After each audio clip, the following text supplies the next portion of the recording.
I don't understand where the men are. Like, where are the dads? You know, some teachers pushing sex values on your third grader. Why don't you go in there and thrash the teacher? Like, this is an agent of the government pushing someone else's values on your kid about sex. Like, where's the pushback? Yeah, that was Tucker Carlson taking part in the right wing's war on the powerful teachers in America. And this is all now devolved into calls for violence. Over the weekend, Tucker Carlson spent nearly 20 minutes of his show discussing sex ed. And as you saw there, he questions why fathers don't take matters into their own hands. In fact, here's the part of his exchange with Ohio Senate candidate JD Vance leading up to his calls for violence. You know, what I find so preposterous about this moment is that on the one hand, the Democrats are actually advocating to teach about sexuality and crazy gender theory to 7-year-old children. And on the other hand, they get offended if we throw around terms like groomer to push back against it. It's like, look, if you don't want to be called a groomer, don't try to sexualize 6 and 7-year-old children. It's really that simple. I don't understand where the men are. Like, where are the dads? You know, some teachers pushing sex values on your third grader. Why don't you go in there and thrash the teacher? Like, this is an agent of the government pushing someone else's values on your kid about sex. Like, where's the pushback? I mean, calling for violence against teachers is obviously, it's unacceptable, but also, okay, so I guess you could just call anyone you want a groomer. I think JD Vance is a groomer. I think he's a disgusting pervert. I have no evidence of it, but face alone, he looks like a pervert. So I'm gonna call him a groomer from now on. And what? I'm not the bad guy. I'm just going around smearing people with the worst possible smears in an effort to make them look bad publicly, to accumulate my own personal power. So JD Vance, professional groomer. That's what he is. I'm gonna go ahead and call him a professional groomer. Yeah, it's always interesting to sort of analyze the tactics here, where the first thing they want to do is tell you that people are coming after your children. I don't think there's a more hysterical group of people on planet Earth than parents, just generally, especially as it pertains to their kids. And you know, I think about most of the teachers that I've ever had, sex ed or not, were women. So basically, what Tucker Carlson is espousing here is the idea that dads should go into classrooms and start pummeling women. That would seem problematic to me. And then third, Anna, my first ever sex ed teacher was the pastor at our Catholic church, Father Malagreca. So now I'm starting to, I just had the vision of a bunch of dads just whooping them, just coming in there and after he told us that it was a sin to masturbate, a bunch of dads just going in there and telling him, how dare you tell my son he can't jerk off in peace? That's the thought that I actually had, Anna. I mean, did your parents know that your pastor was a groomer? Think about it. I mean, look, we know why this is happening. And it's not a surprise that the strategy always targets powerless people in America. We're talking about teachers right now. We're talking about people who have been underpaid, undervalued, underappreciated. We're talking about educators who had to immediately adapt to virtual learning for 2 years during the COVID pandemic. We're talking about people who have to fight, who have to go on strike just to get a tiny pay raise. These are the people we're talking about. And they're being smeared, they're being targeted by right wingers as so-called groomers when there's no evidence that they're engaging in inappropriate discussions with students. And why is it happening? Is this happening because it's a legitimate problem that right-wing politicians and right-wing media pundits are worried about? No, it's being done as a way to accumulate power. This is what they do.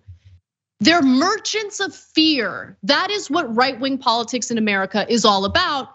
And whenever they fearmonger, it always targets the least powerful people in society. They don't care. They don't care about violence against these educators. They're promoting it right there.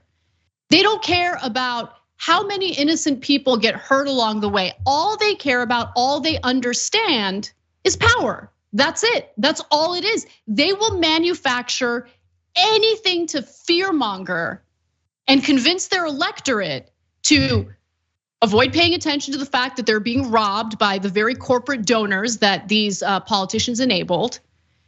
They ensure that we're fighting one another instead of fighting them as they're robbing us. That's what this is all about. And the worst part about all of this is that we don't have an effective opposition party to counter the damage that's being done and the violence that's being directed toward powerless people. Whether we're talking about teachers, whether we're talking about the transgender community, whether we're talking about gay couples, doesn't matter. You could fill in the blank. Anyone that they're targeting right now tends to be powerless, tends to, not enjoy the same rights that others do. And so they're easy targets for these right wingers who have nothing else to campaign on, who have nothing else to galvanize their voters on. What do you think they're gonna do? They're gonna improve your economic situation? Right. No, they're gonna make your economic situation worse while paying lip service to the economic frustrations that their voters might feel. That's what's going on. Let's watch one more clip from this Tucker exchange. To be clear, this has nothing to do with the Constitution, nothing to do with science. It doesn't even really have a lot to do with sex. Are they creepy? Oh yeah, a lot of them are super, super creepy. Should they be around kids? Absolutely not. But it's not really about trying to groom little kids. Overall, it's even worse than that. This is an attempt to usurp the most basic of all parental rights. Because if you're a parent, only you get to talk to your kids about sex. They always accuse you of doing exactly what they're doing. Yeah, here's the thing. There are many parents out there who are uncomfortable and are not well equipped to talk about anatomy and sex with their kids, which is why sex ed exists in the classroom for students who are of the right age to understand, the birds and the bees and the information that's being relayed to them. What the right wing is doing is they're lying to people and making it seem as though you have like elementary school teachers going around, teaching little girls how to masturbate or something. It's like ridiculous how they're fear-mongering about this, how they're manufacturing a non-existent issue. And I don't know, look, I just have one more argument to make and then I'll go to you, Oz. I personally am not interested in hearing about the dangers of sex education from a guy who years ago on a radio show talked about how he was turned on by 14-year-old girls experimenting lesbianism on themselves. If you don't remember that audio, here's Tucker Carlson talking to Bubba the Love Sponge about that. Here's Trixie, she wants to explore my body a little bit, so hey, let's go crazy. Wow. That if it weren't my daughter, that's one theory. Well, I mean, it's I just can't, and I just think that's pretty unlikely. Can you tell them as outlandish as that is? How old is your daughter? 14. If it weren't about my daughter, I would love that scenario, Waz. He would love it. But Tucker Carlson, he's the arbiter of what is and is not acceptable in the classroom as it pertains to sex education. Yeah, there's just so many fallacies about what he's arguing. This idea that nobody talks to your kids about sex except for parents. Who are these kids that just straight up have no conversations related to or around this topic of sex, except for when they're talking to mom and dad? That's absolutely insane. And I think what you're getting at, Anna, is basically people who feel powerlessness as far as politics are concerned. You can't really exercise your collective power politically.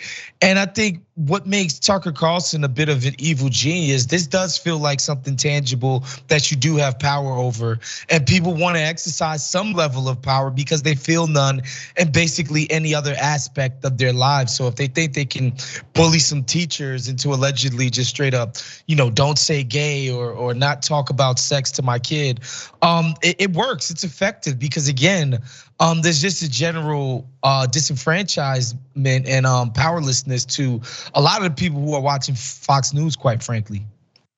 I think you're right about that. And you see the same kind of psychology manifest among the left, but in a different way, right? Like they're not running around fear mongering about powerless people, but they are on Twitter all day yelling at everyone who uses like terminology they don't like. And I think that that's also not great, but it's not as toxic, damaging, and intimidating as what the right wing is doing toward various disenfranchised groups of people, powerless groups of people. Again, whether we're talking about the transgender community, underpaid, undervalued teachers, it's just, it's the same playbook in every election cycle. But I will say that the right wing has gotten far more extreme, and they're just willing to toss around words like groomer and pedophile. Those are specific words that mean specific things.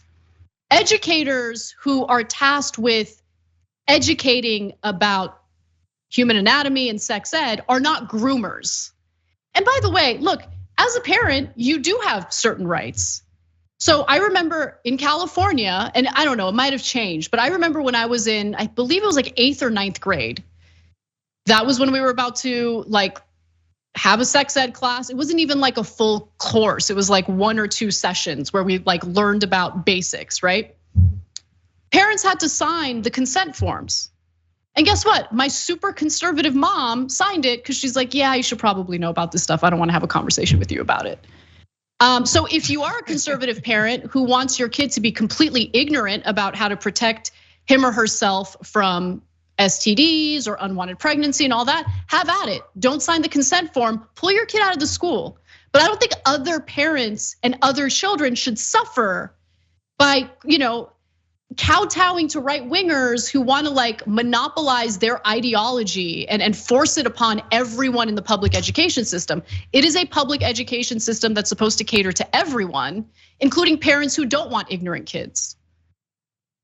It's just, I don't know why I'm still surprised by the panic of sex or genitals or whatever. It's like these people are deathly afraid of their own body parts. It's so freaking strange. There have been enough scandals to show us they ain't afraid of their own body parts, other body parts. A lot of these politicians can't keep their hands to themselves. Like, let's keep it real. Again, it's just a political tool for them. And they don't care who gets hurt along the way. It's pretty sick. Thanks for watching The Young Turks. Really appreciate it. Another way to show support is through YouTube memberships.